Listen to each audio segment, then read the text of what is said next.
OptiFine was once one of the most downloaded and popular mods in Minecraft, with literally everyone recommending it and having it installed, sometimes even calling it the most needed mod for Minecraft. However, as many of you may know, in the last couple of years OptiFine has been kinda declining, with Sodium appearing for the modern versions of the game, and it being open source, which means a lot of Sodium compatible optimization mods were created for it, as well as mods that add the functionality of OptiFine into Sodium. I think it's no surprise why many people refuse to use OptiFine nowadays. Well, that's the reason why I made a video on this matter over a year ago, but still, OptiFine is being updated up until this day, which really surprised me, and one question still remains for me. Is it actually usable nowadays? If yes, then for what? Because honestly, I've been using Sodium for the past 4 years or so, and I'm glad that I just don't use OptiFine anymore. However, even though many people use Sodium nowadays, there is still a chunk of people who prefer using OptiFine for their daily basis, and so I decided to find out just why are they doing this and if OptiFine still has some good advantages over Sodium or not. So let's begin.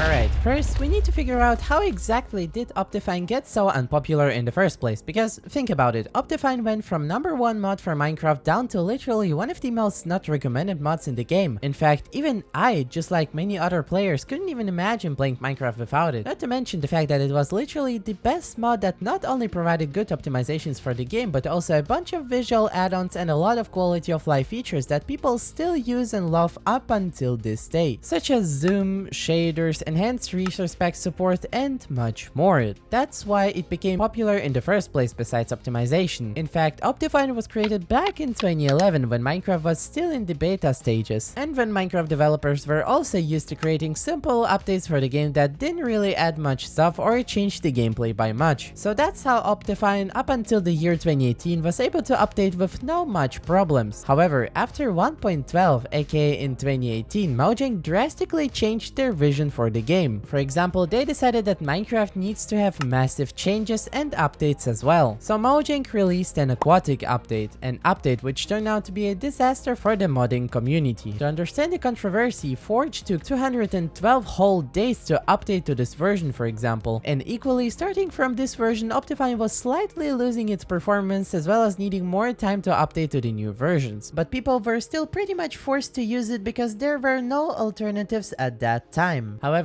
as years went by, with many big updates being created, starting from 1.60, aka the Nether update, the first ever version of Sodium was released to the public, and ever since then, people slowly started switching to it. And as you all know, Sodium was and remains open source up until this day. And once people realized that there is a much better alternative to OptiFine existing that not only provides in some cases better performance, but also a significantly better mod compatibility due to it being open source, people as well as mod developers started slowly switching to it. And that brings us to today. Sodium is now massively used by almost everyone, and more mods start to ignore OptiFine and just state that they won't develop any working version of their mod that will be compatible with OptiFine at all. On my YouTube community pool, I asked people whether they still use OptiFine or not, and only about 10% of people use it and more than 75 switched to Sodium, which is just crazy. And what's also crazy is that I'm still at 8k subscribers. I would insanely appreciate it if you subscribe to me and help me get to 10k subs by the end of summer. No pressure, of course. And this YouTube community poll obviously tells us how this mod declined in popularity. So that brings us to the question: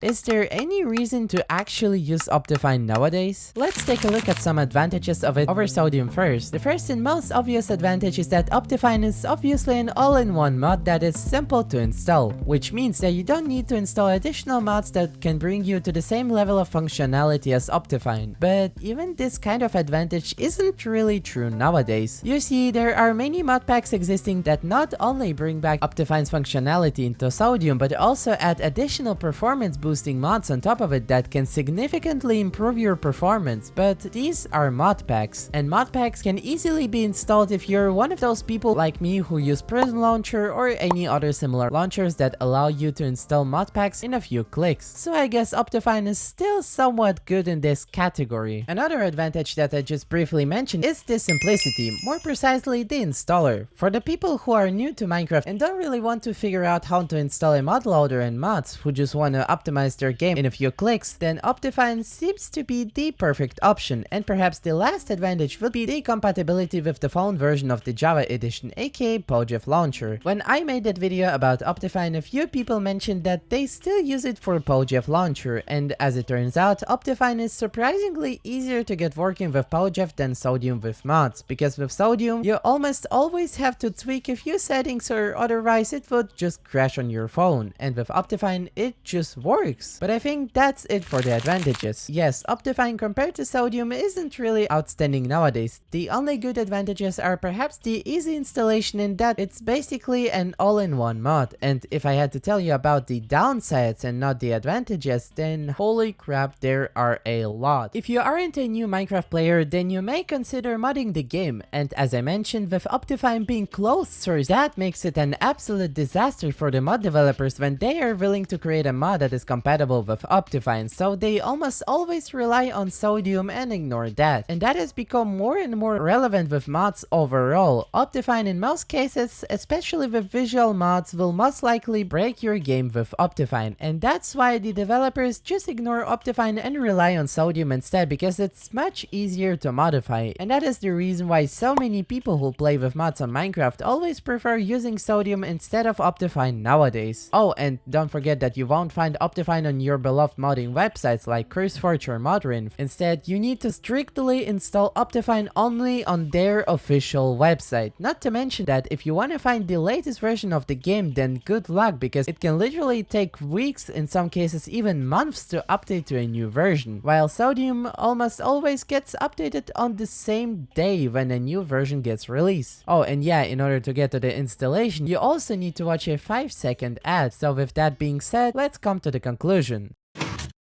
When OptiFine was released, it saw massive success because it was the first ever proper optimization mod that showed us good performance alongside some revolutionary quality of life features that people still maintain as mods for Sodium nowadays. However, with newer versions of Minecraft appearing, making it harder for a single developer to update to the newer versions, the updates started to roll out slower and slower. And when Sodium appeared, which turned out to be an absolute pleasing for the mod developers because it's open source, many mod developers started to ignore OptiFine and slowly develop mods for Sodium and advertising it as well. And today, OptiFine's only advantages are its simplicity, the all-in-one working builds for the old Minecraft versions, and that's pretty much it. OptiFine has drastically declined over the past years and it's only getting worse. For reference, if we compare my community pool that I made recently to the one that I made a year ago, we'll find out that around a year ago, about 30% of people used OptiFine for their daily basis, and now only about 10% of people still use it nowadays because of the alternatives existing, which confirms that OptiFine has drastically declined and it's only getting worse. And with that being said,